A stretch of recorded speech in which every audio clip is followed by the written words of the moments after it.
Welcome to VNR news.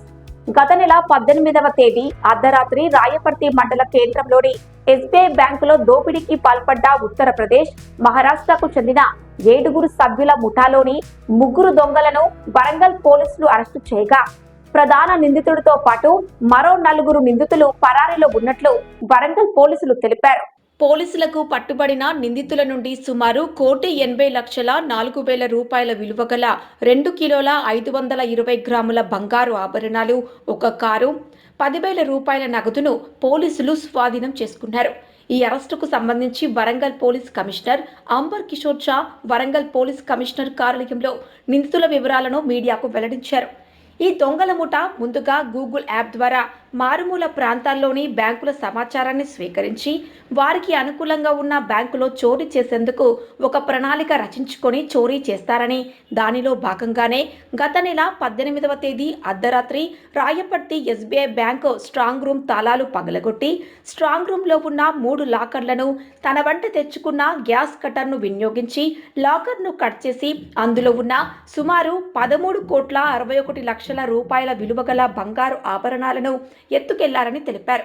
November 19వ తేదీన నిందితులు 3 బృందాలుగా విడిపోయి మహారాష్ట్ర, ఉత్తరప్రదేశ్కి వెళ్లిపోయారని, ఈ భారీ చోరీపై అప్రమత్తమైన వరంగల్ కమిషనర్ పోలీసులు వరంగల్ పోలీస్ కమిషనర్ ఆదేశాల మేరకు west zone DCP Rajamahendra Nayak నేతృత్వంలో 10కి పైగా బృందాలు ఏర్పాటు చేసి 3 నిందితులను గుర్తించి అరెస్టు చేశామన్నారు. 18th, 19th నైట్ మధ్యలో రాయపర్తి పోలీస్ స్టేషన్ పరిధిలో ఉన్న ఎస్బీఐ బ్యాంకులో దొంగతనం జరిగింది. ఈ దొంగతనంలో 19 kg గోల్డ్ ఆర్నమెంట్స్ దొంగతనం చేసి ఒక టీం తీసుకువెళ్ళారు. ఆ ఇన్ఫర్మేషన్ మనకు వచ్చినప్పుడు ఒక టీం ఫార్మ్ చేసి ఈ team supervision DCP Jangaon Rajamahendra Nayak గారికి ఆధ్వర్యంలో 10 టీం మనం ఫార్మ్ చేశాము. 3 ఏసీపీ గారు, ఏసీపీ నర్సంపేట్, ఏసీపీ వర్ధనపేట్ నర్సయ్య గారు, వాళ్ళే ఇన్వెస్టిగేటింగ్ ఆఫీసర్ కూడా ఉన్నారు ఈ స్పెషలీ గ్రేవ్ కేసుకి.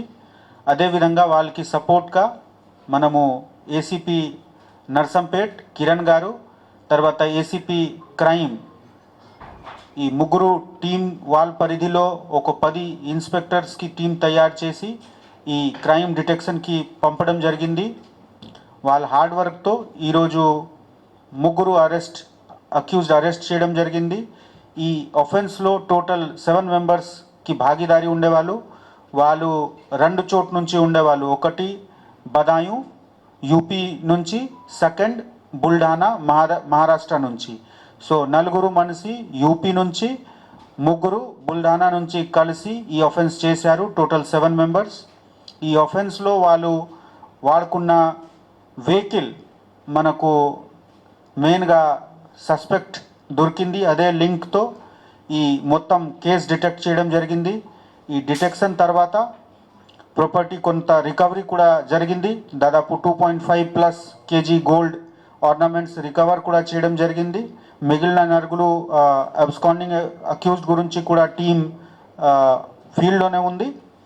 సో ఈ మొత్తం కేసుకి డిటెక్ట్ చేయడానికి నేను ACP Narsampet investigating officer, ACP Wardhannapet Narsaiah, DCP Jangaon and all team members, మనకు ఉన్న అందరు ఆఫీసర్స్కి, సిసిఎస్లో ఉన్న ఇన్స్పెక్టర్స్, మనకు ఫీల్డ్లో ఉన్న జనగాం సబ్ డివిజన్లో ఉన్న ఆఫీసర్స్, వాళ్ళు అందరు బాగా హార్డ్ వర్క్ చేశారు.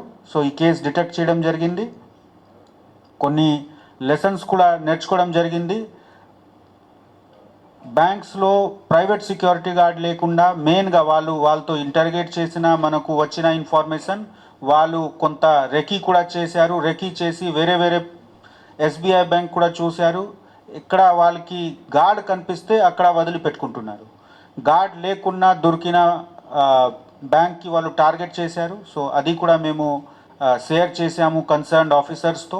ఏ విధంగా భవిష్యత్తులో అట్లా లేకుండా మనము ఎన్ష్యూర్ చేయాలి. మిగిలిన విషయంలో కూడా ఈ ఇన్సిడెంట్ తర్వాత మేము అన్ని బ్యాంక్స్ విజిట్ చేసి బ్యాంక్స్లో ఉన్న సెక్యూరిటీ రిక్వైర్మెంట్స్ ఎన్ష్యూర్ చేశాము, ఆడిట్ చేశాము. వాళ్ళకి ఉన్న షార్టేజెస్ గురించి వాళ్ళకు చెప్పడం, తర్వాత ఇంప్రూవ్మెంట్ గురించి చెప్పడం జరిగింది. సో మీ మాధ్యమంతో నేను అందరికీ రిక్వెస్ట్ చేస్తున్నాము, ఎస్పెషలీ ఎక్కడ క్యాష్ స్టోరేజ్ ఉంటే, గోల్డ్ స్టోరేజ్ ఉంటే అక్కడ తప్పకుండా సెక్యూరిటీ పెంచుకోవాలి. రెగ్యులర్గా మనము అక్కడ రివ్యూ కూడా చేయాలి. ఈ కేసులో వాళ్ళు డివిఆర్ తర్వాత సీసీటీవీ కెమెరా కూడా తీసుకువెళ్ళారు. సో ఇప్పుడు వాళ్ళు నేర్చుకుంటున్నారు పాత అనుభవంతో. మనము కూడా మన సిస్టమ్స్ అప్గ్రేడ్ చేయాలి. ఇప్పుడు కొన్ని ప్లేసెస్లో పాత సిస్టమ్స్ ఉంటే అక్కడ ఒకవేళ ఇది అలారం కట్ చేసినా వేరే అలారం రాదు, కానీ కొత్త సిస్టంలో ఒకవేళ మెయిన్ అలారం కట్ చేసినా కూడా బ్యాంక్ మేనేజర్కి, పోలీస్ స్టేషన్కి ఎస్ఎంఎస్ పోతుంది, అలారం ఆల్టర్నేట్ అలారం అది కూడా ఉంటుంది. సో కొన్ని సిస్టమ్స్ ఇంప్రూవ్మెంట్ కూడా అవసరం ఉంది. ఈ కేసుకి అనాలిసిస్తో మనకు తెలిసింది, అది కూడా మేము ఇన్ఫోర్స్ చేస్తాము మొత్తం బ్యాంక్స్లో. తర్వాత ఎక్కడ వాల్యుబుల్ ప్రాపర్టీస్ ఉంటే అక్కడ. Thank you one and all.